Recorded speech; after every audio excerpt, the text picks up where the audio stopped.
The practice of charcoaling is very common throughout Africa, as it is in many areas the only option for fuel. Very often in rural communities, charcoal is used daily for cooking and heating water.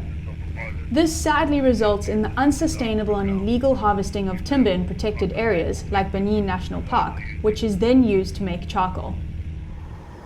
So this is near Pandy. I've been sitting here for about 15 minutes waiting for somebody. In that time, 2 trucks have just arrived, totaling 3 now. And what these guys do is they'll load their trucks up with whatever spare space they've got to transport the charcoal back to Maputo. And then the authorities can't control it because they control movement of charcoal through transport permits.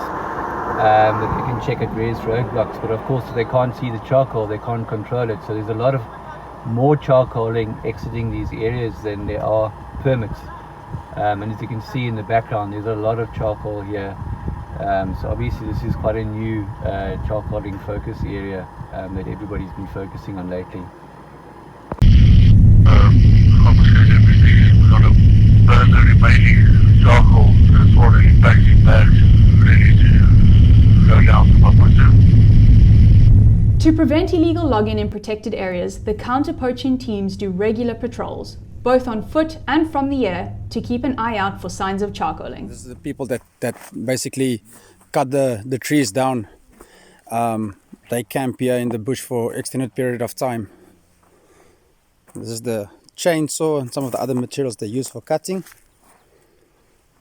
Yeah, so as you can see, it's very basic, but they stay here for weeks on end, just cutting and cutting and cutting. We are now going to the actual logging site where they're cutting. The camp is away from where they're cutting. The loading point where the truck was supposed to come and load.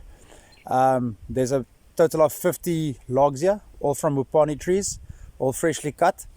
And as we were driving to this direction, we found various other points. So the truck will load at one point, carry on until it reaches this final point.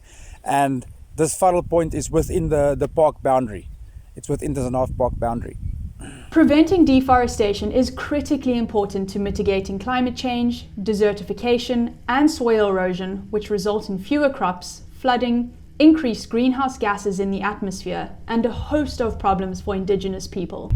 Peace Parks is committed to protecting Southern Africa's conservation areas and working with communities to find alternative solutions to charcoaling.